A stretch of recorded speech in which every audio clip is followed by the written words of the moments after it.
Hau da 2018ko lehenengo hitzaina mintzo, ikusten duzuenez, edo bintzat irakurriko zenutenez, gaurko saioa berezia da, beti esaten dugu berdina, saio berezia izango dela, baina gaurkoan hizlari kopuruarengatik, hizlarien jatorriarengatik eta hizkuntzarengatik berarengatik esan dezakegu privilegio hutsa dela beste behin saio honetan egotea, jakingo duzuenez, zeinu hizkuntzak izango ditugu hizpide, eta horretarako lau hizlari izango ditugu.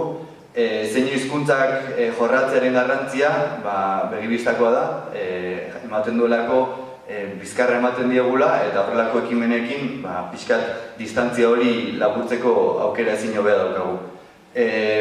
Gaur hitz egiteko asko dagoenez, laburtuko dut nire sarrera, lau hizlari izango dira, esan bezala, lehenengo saioa, lehenengo partea teoriko izango da, eta horretarako Miren Lazkano gonbidatu dugu. Miren Lazkanok 2013an ISNET gradu ondokoan master amaierako lanan zeinu hizkuntzak jorratu zituen, eta oso lan interesgarria da, beraz gomendatzen dizuet, hortan sakondu nahiko bazenukete, web orrialdean dago igota, ISNET gradu ondokoaren web orrialdean, beraz animatu eta irakurri.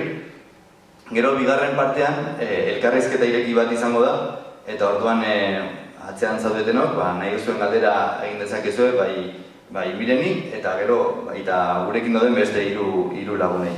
Hiru lagun horiek, hasteko Arabako bi interprete dira, Arabako gorrakekoak, hemen daukagu Sheila García, eta hemen Ainitze Laspurain, pixkat, igual, azerretuko da nirekin, baina aktore lanetan ere formatu egin zena, Euskal Herriko nonbaiten, hori ere gomendatzen dizuet ikustea. Eta gurekin daukagu Cristina Campo, bera hizkuntza irakaslea ere, eta orduan hiruen artean eta Mirenekin egingo dute elkarrizketa ireki hori. Eta bukatzeko Sheila, Cristina eta Ainitzeren artean hizkuntza ikastaroa egingo dute, eta pixkat ikasten dugun, hemendik aurrera defendatzeko gutxienez edo jakimin hori sortzeko. Eta besterik gabe, nirea bukatu da eta Mireni emango diogu hitza. Eskerrik asko guztioi gaur hona etortzeagatik eta eskerrik asko bereziki gaurko hizlariei gonbita hona hartzeagatik. Zaude da. Eta ongi etorri guztioi, talde honetara. Eskerrik asko etortzeagatik, eta eskerrik asko ere antolatzaile ez da, aukera hauen metalgatik azalpen hauek emateko.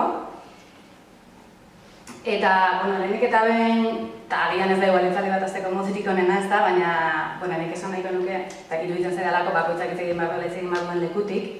Ni ez naiz aditu bat gai honetan, ez dut bereziki ez dut ezagutzen, gorren komunitatea, ez dut zein hizkuntzarik hitz egiten.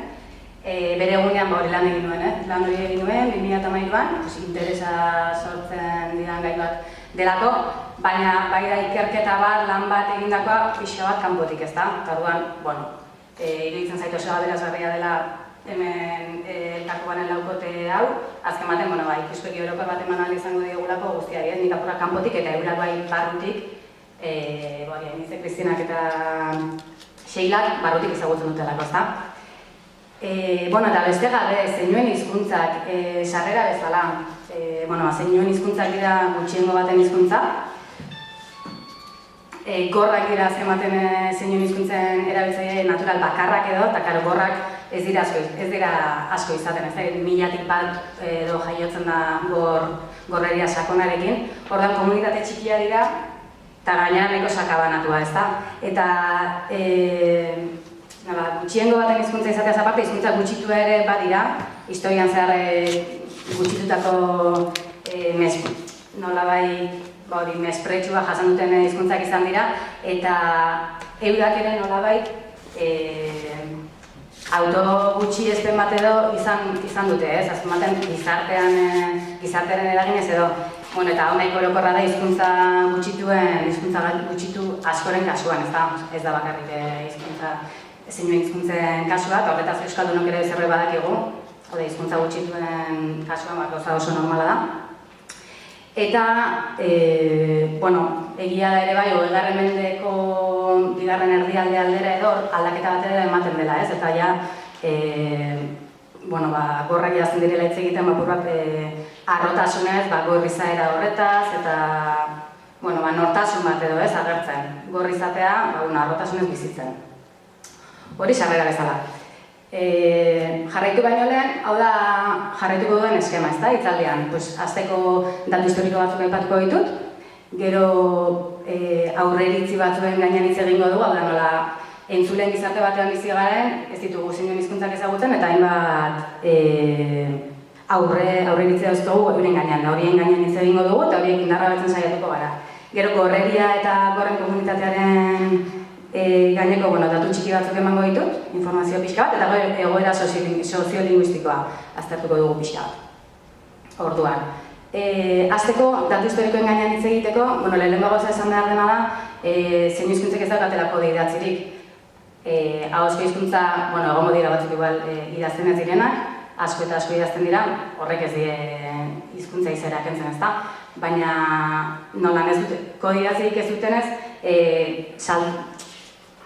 zailtasunak sortzen dira horien historia edo aztertu nahi duzunean, ez dagoelako daturik ez da.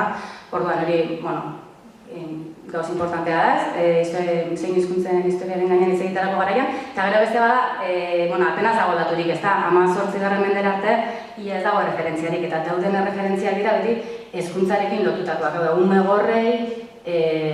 gorren hezkuntzarekin lotutako datuak. Eta orduan hasteko, 16 eta 18. mende bitartean, hor Espainia da referente, eta, esan dudan bezala hezkuntzarekin lotutako referentzia dira, ez da? Hau da, Pedro Ponce Fraidea, hau da hartzen da gorren lehen irakasle bezala, eta azken zen dirudunen seme-alaba gorrei ematen zitzagin hezkuntza zen, helburua zen hitz egiten irakastea, zeinuak erabiltzen ziren, baina bakarrik helburu horrekin, ez da?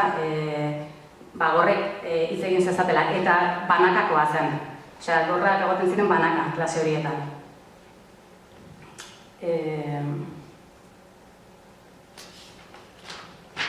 Gero ja, 18. mende bukaeran, eredua pixka bat aldatzen da, eta, leperen eredua agertzen da. Eta kasu honetan, apaizonek, hori 1777an, gorren lehen doako eskola zabaldu zuen, Parisen, eta kasu honetan ja ezen banakako hezkuntza bat, baizik eta kolektiboa zen, ordan gorrak batera zeuden, eta hori oso garrantzitsua da zein hizkuntzaren garapenerako. Eta, bera izan zen lehena, zein hizkuntzen aitortu zirena, hizkuntza naturala zirela, ez? Gorren hizkuntza naturala zein hizkuntza zela, da, aitorpen hori egin zuen lehena bera izan zen. Eta gero, frantsesa irakasteko zeinu metodiko batzuk edo erabiltzen ziren, baina zeinuen hizkuntzak bazuten bere garrantzia bere irakaste metodo horretan. Hemen egiten dugu salto estatu batuetara, 1815an hemen beste abade bat, eski oso abade Fraidea. Galaudet, izeneko abade batek egin zuen bidai bat Europan zehar, ezagutzako gorren hezkuntza eredu desberdinak, ezta? Eta hor ezagutu zuen Parisko eskolan leperen metodologia. Eta nahi izan zuen hori Ameriketara eraman. Eta lan zuen, 1817an American School for Deaf zabaldu zuen, Connecticuten, eta bertan metodologia frantsesa bultza bat eman zioten. Eta metodologia eramatez aparte, eraman zuen ere Lauren Clerk izeneko irakaslea, eta berak nahiko eragin izan zuen estatu batuetako gorren hezkuntzan garai hartan. Eta hau izan zen apurrat, estatu batuetako gorren komunitatearen trinkotze horren hastapenak edo horiek izan ziren, ez? Gaur egun estatu batuetan dago gorren komunitaterik indartsuena, eta haiek dute garrantzi handiena, egun erreferente dira behintzat ez da, eta hauek izan ziren hastapenak. Eta eskola hori zabaldu ondoren, estatu batuetan edatu zen, ez? Gorren eskola gehiago zabaldu ziren, New Yorken, Pennsylvanian, Ohioan, Kentuckyn. Eta eskola zabaltzea aparte, unibertsitate bat ere sortu zen. Eta, bueno, izen bera dara mana ez, Galaudet, college sortu zen, 1864an. Eta zer gertatu zen hemen, azken baten, bueno, zentzugabea da pentsatzea bertako estatu batuetako gorrek zein hizkuntza bat ez zuten lehenago ere, ziurre erabiltzen zuten, baina gertatzen zena zen Parisen dagoeneko ja eskola baten zeuden eta taldean zeuden horrek ekarri zuen zein hizkuntzen garapen handia, ez da? Hori estatu batuetan ez egon orduan zer gertatu zen, estatu batuetan ala ere erabiliko zuten zein hizkuntza, ekarri zuten zen Frantziako zein hizkuntza eta aldi berean trinkotu egin ziren, ezta? Elkartu egin ziren gorrakaien artean eta horrek ekarri zuten apur bat Amerikako zein hizkuntzaren, gaur egun Amerikako zein hizkuntza denaren hasiera edo, bueno, horra hasi zen, hori da horren hastapena, ez? 3 faktore horiek batu zirenean. Orduan, Frantziako zein hizkuntza eta Amerikako zein hizkuntza oso esaten da nahiko antzekotasun dutela, hiztegi aldetik eta baina, alata ere bi hizkuntza ezberdin dira ez, baina, nahiko eragina edo ikusten da. Eta, beste galdera aipatzea, esan dudan bezala, estatu batuetan dago gorren komunitate, gorrentzat erreferentea den komunitate hori, eta aldi berean unibertsitatea ere simboloa da, ez da, gorrentzat, Galaudet unibertsitatea, simboloa da, izan duen eraginagatik. Eta gero horren ondoren, etorri zen Milango Kongresua. Eta Milango Kongresua, 1881an izan zen, eta hau izan zen gorren irakasleen nazioarteko kongresua. Eta bertan elkartu zirenak, entzuleak ziren, ezta? Hori ere gertatzen da askotan, ezta? Sasi ilustragoak eta leku honetan egoten dira orduan.